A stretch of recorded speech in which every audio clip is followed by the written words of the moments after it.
Hello friends, welcome back to my channel. मैं हूं आपकी फ्रेंड वर्षा। फ्रेंड्स, आज की इस वीडियो में हम बीएड एंट्रेंस एग्जाम के कॉमर्स के प्रैक्टिस सेट के बारे में डिस्कस करेंगे। तो चलिए फ्रेंड्स, वीडियो को स्टार्ट करते हैं। लेकिन वीडियो को स्टार्ट करने से पहले प्लीज़ मेरे चैनल को सब्सक्राइब कर लीजिए, और अगर आपने चैनल को सब्सक्राइब कर लिया तो इस वीडियो को लाइक कीजिए और अपने फ्रेंड्स के साथ शेयर कीजिए। चलिए फ्रेंड्स, आज की इस वीडियो को स्टार्ट करते हैं।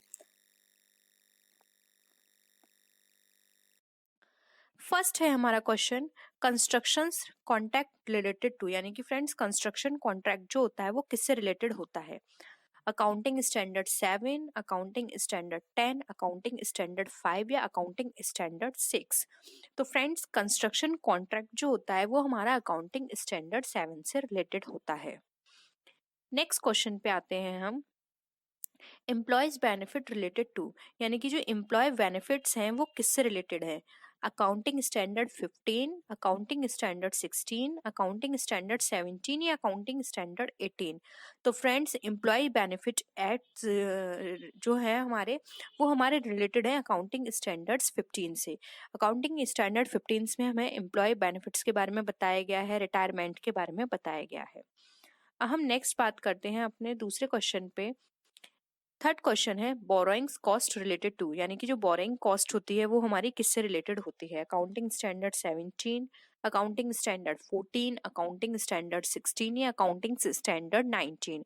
तो फ्रेंड्स अगर हम बोरोइंग कॉस्ट की बात करें तो ये रिलेटेड होती है अकाउंटिंग स्टैंडर्ड 6 से। तो हमारा ऑप्शन सी करेक्ट है। नेक्स्ट क्वेश्चन पे आते हैं, segment reporting is related to, यानी कि सेगमेंट रिपोर्टिंग है हमारी किससे रिलेटेड है? Accounting standard 17, accounting standard 14, accounting standard 16 या अकाउंटिंग स्टैंडर्ड 19? तो फ्रेंड्स अगर हम सेगमेंट रिपोर्टिंग की बात करें तो ये हमारे रिलेटेड है 17 से। तो ऑप्शन 1 जो है हमारा करेक्ट आंसर है। नेक्स्ट क्वेश्चन पे मूव करते हैं, disclosure of accounting policies related to, यानी कि जो डिस्क्लोजर ऑफ अकाउंटिंग पॉलिसीज है वो हमारी किससे रिलेटेड है? Accounting standard 1, accounting standard 2, accounting standard 3 या अकाउंटिंग स्टैंडर्ड 5? तो friends disclosure of accounting policies हमारे रिलेटेड है अकाउंटिंग स्टैंडर्ड 1 से। तो हमारा ऑप्शन ए हमारा करेक्ट आंसर है। नेक्स्ट क्वेश्चन पे आते हैं, valuation of inventory is related to, यानी कि जो वैल्यूएशन है इन्वेंट्री का वो हमारा किससे रिलेटेड है? Accounting standard 1, accounting standard 2, accounting standard 3, accounting standard 5? तो फ्रेंड्स अगर हम वैल्यूएशन की बात करें कि इन्वेंट्री का वैल्यूएशन जो है वो कहाँ बताया गया है, तो फ्रेंड्स ये बताया गया है हमारा अकाउंटिंग स्टैंडर्ड 2 में। नेक्स्ट क्वेश्चन पे आते हैं हम, डेप्रिसिएशन अकाउंटिंग रिलेटेड टू, यानी कि जो डेप्रिसिएशन अकाउंटिंग है वो हमारी किससे रिलेटेड है? Accounting standard 6, accounting standard 5, accounting standard 4 या फिर अकाउंटिंग स्टैंडर्ड 3 से? तो फ्रेंड्स डेप्रिसिएशन अकाउंटिंग हमारी रिलेटेड है फ्रेंड्स 6 से। तो यहाँ पे हमारा ए ऑप्शन जो है करेक्ट है। नेक्स्ट आते हैं, नेट प्रॉफिट और loss for the period items and change in accounting policies related to, यानी कि फ्रेंड्स नेट प्रॉफिट और लॉस की बात करें तो ये हमारा किस अकाउंटिंग स्टैंडर्ड से रिलेटेड है? यहाँ पे हमारे पास ऑप्शंस हैं accounting standard 6, accounting standard 5, accounting standard 4 या अकाउंटिंग स्टैंडर्ड 3? तो फ्रेंड्स अगर हम नेट प्रॉफिट एंड लॉस की बात करें तो ये हमारा रिलेटेड है अकाउंटिंग स्टैंडर्ड 5 से। तो ऑप्शन 2 हमारा राइट आंसर है। नेक्स्ट क्वेश्चन पे मूव करते हैं, contingent contingencies and events occurring after the balance sheet related to. तो फ्रेंड्स कंटिंजेंसी एंड इवेंट्स जो हैं हमारे वो हमारे किससे रिलेटेड है? ऑप्शंस हैं हमारे accounting standard 6, accounting standard 5, accounting standard 4 या फिर अकाउंटिंग स्टैंडर्ड 3? तो फ्रेंड्स ये हमारे रिलेटेड है अकाउंटिंग स्टैंडर्ड 4 से। तो हमारा ऑप्शन थर्ड करेक्ट आंसर है। नेक्स्ट फ्रेंड्स हम आते हैं, accounting for lease product, accounting for lease is related to, यानी जो हमारा लीज के लिए जो अकाउंटिंग प्रिपेयर की जाती है वो किससे रिलेटेड है? अकाउंटिंग स्टैंडर्ड 19 से, अकाउंटिंग स्टैंडर्ड 20 से, अकाउंटिंग स्टैंडर्ड 21 से या अकाउंटिंग स्टैंडर्ड 22 से? तो फ्रेंड्स ये क्वेश्चन हमारा जो हमारा अकाउंटिंग है ये हमारी रिलेटेड है अकाउंटिंग स्टैंडर्ड 19 से। तो ऑप्शन ए हमारा करेक्ट आंसर है। नेक्स्ट क्वेश्चन पे आते हैं, इंटेंजिबल असेट्स रिलेटेड टू, यानी कि फ्रेंड्स जो हमारी इंटेंजिबल असेट्स है वो हमारी किससे रिलेटेड है। ऑप्शंस हैं accounting standard 25, accounting standard 26, accounting standard 27 and accounting standard 28। तो फ्रेंड्स इंटेंजिबल असेट्स हमारे रिलेटेड है अकाउंटिंग स्टैंडर्ड 26 से, तो यहाँ पर हमारा ऑप्शन बी करेक्ट आंसर है। फ्रेंड्स आप अकाउंटिंग स्टैंडर्ड्स जरूर याद कर लीजिएगा क्योंकि ये बहुत ही इंपॉर्टेंट है। नेक्स्ट आते हैं हम डिस्काउंटिंग ऑपरेशंस यानी continuity related to. Discounting operations की बात हमारी किस अकाउंटिंग स्टैंडर्ड में कही गई है। Accounting standard 21, accounting standard 22, accounting standard 23 या फिर अकाउंटिंग स्टैंडर्ड 24। तो फ्रेंड कंटिन्यू की हम बात करें तो ये 24 से रिलेटेड है और इसका ऑप्शन डी राइट आंसर है। नेक्स्ट क्वेश्चन पे आते हैं, consolidated financial statement is related to. तो फ्रेंड्स कंसोलिडेटेड फाइनेंशियल स्टेटमेंट जो है हमारा वो किससे रिलेटेड है। Accounting standard 15, accounting standard 19, accounting standard 21 या फिर अकाउंटिंग स्टैंडर्ड 26। तो फ्रेंड्स कंसोलिडेटेड फाइनेंशियल स्टेटमेंट की बात करें तो ये डिफाइन किया गया है अकाउंटिंग स्टैंडर्ड 21 में, तो ऑप्शन सी हमारा राइट आंसर है। नेक्स्ट है cash flow statement related to, यानी कैश फ्लो स्टेटमेंट हमारा किससे रिलेटेड है। Accounting standard 2, accounting standard 5, accounting standard 3 या फिर अकाउंटिंग स्टैंडर्ड 7। तो फ्रेंड्स कैश फ्लो स्टेटमेंट हमारा रिलेटेड है अकाउंटिंग स्टैंडर्ड 3 से, तो ऑप्शन यहाँ पे 3 करेक्ट है। नेक्स्ट ऑप्शन पे आते हैं क्वेश्चन पे, accounting for investment in associates in financial statement related to. तो फ्रेंड्स अकाउंटिंग जो इन्वेस्टमेंट के लिए की जा रही है कंसोलिडेटेड फाइनेंशियल स्टेटमेंट से एसोसिएट करके, वो किस अकाउंटिंग स्टैंडर्ड में बताई गई है। तो फ्रेंड्स ऑप्शन है हमारे पास accounting standard 23, accounting standard 24, accounting standard 25 या फिर अकाउंटिंग स्टैंडर्ड 26। तो फ्रेंड्स ये हमारे रिलेटेड है अकाउंटिंग स्टैंडर्ड 23 में, तो ऑप्शन 1 हमारा राइट आंसर है। नेक्स्ट आते हैं हम, revenue recognition is related to. तो रेवेन्यू रिकॉग्निशन हमारा किस अकाउंटिंग स्टैंडर्ड से रिलेटेड है। Accounting standard 9, accounting standard 5, accounting standard 4 and accounting standard 7। तो फ्रेंड्स अगर हम रेवेन्यू रिकॉग्निशन की बात करें तो ये हमारा रिलेटेड है अकाउंटिंग स्टैंडर्ड 9 से, तो ऑप्शन 1 हमारा राइट आंसर है।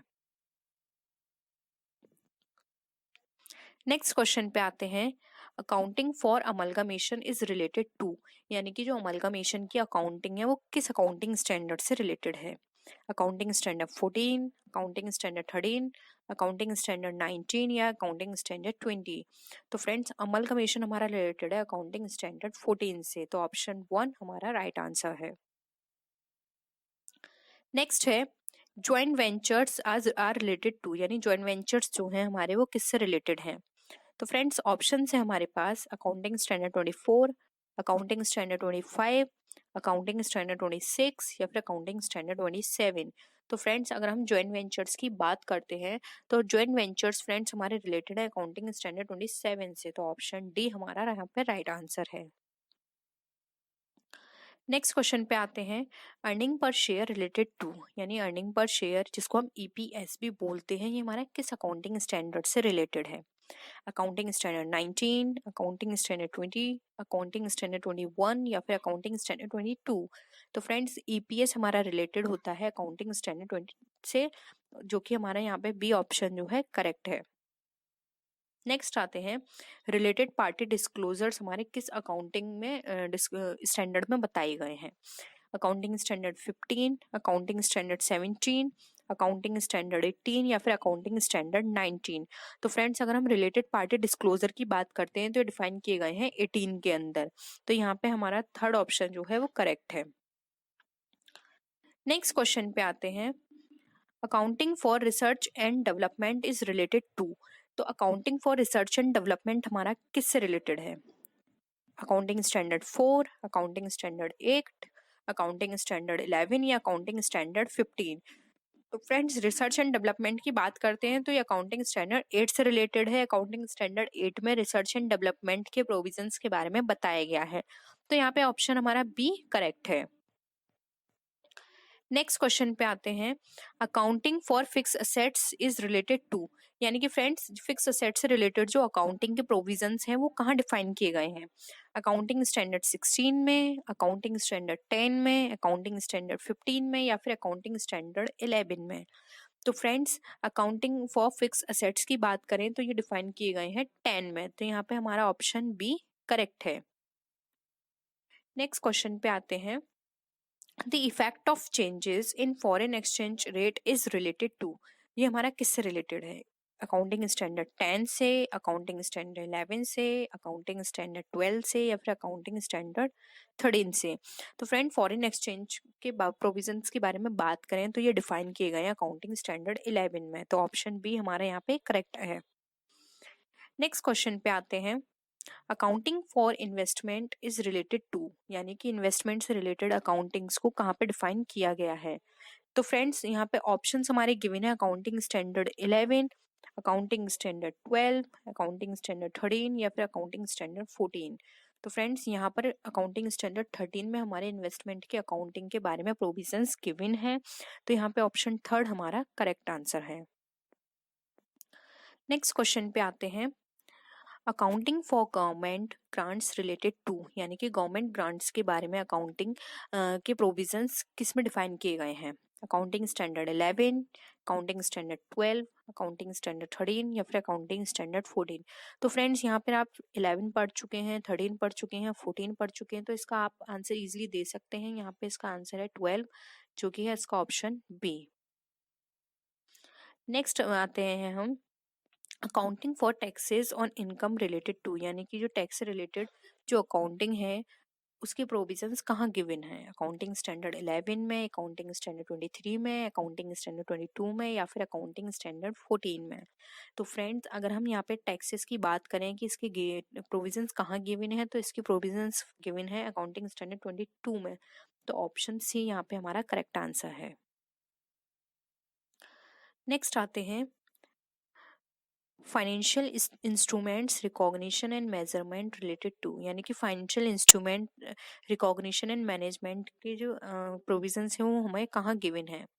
ऑप्शंस है 30, 15, 29, या फिर 28।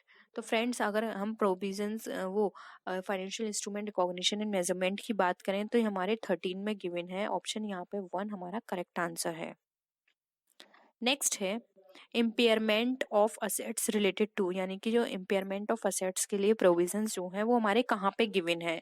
तो फ्रेंड्स यहाँ पर अगर हम इसकी बात करें तो इसका आंसर, ऑप्शंस पहले बात कर लेते हैं, तो ऑप्शन है accounting standard 13, accounting standard 15, accounting standard 29, या फिर अकाउंटिंग स्टैंडर्ड 28। तो फ्रेंड्स अगर इम्पेयरमेंट की बात करें तो अकाउंटिंग स्टैंडर्ड 28 में गिवन है, और यहाँ पे ऑप्शन हमारा डी करेक्ट आंसर है। नेक्स्ट है, डिस्क्लोजर्स रिलेटेड टू, डिस्क्लोजर्स हमारे किससे रिलेटेड हैं? Accounting standard 13, accounting standard 28, accounting standard 29, या फिर accounting standard 31?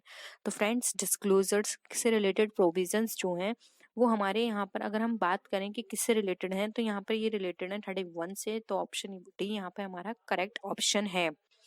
Next and last question है आज की हमारी इस वीडियो का, contingent assets and liabilities is related to, यानी कंटिजेंट असेट्स एंड लाइबिलिटीज हमारी किससे रिलेटेड है? Accounting standard 13, accounting standard 28, accounting standard 29, या फिर अकाउंटिंग स्टैंडर्ड 31? तो friends contingent assets and liabilities की बात करें हम तो ये हमारे रिलेटेड है 29 से, तो ऑप्शन सी हमारा यहाँ पे करेक्ट है।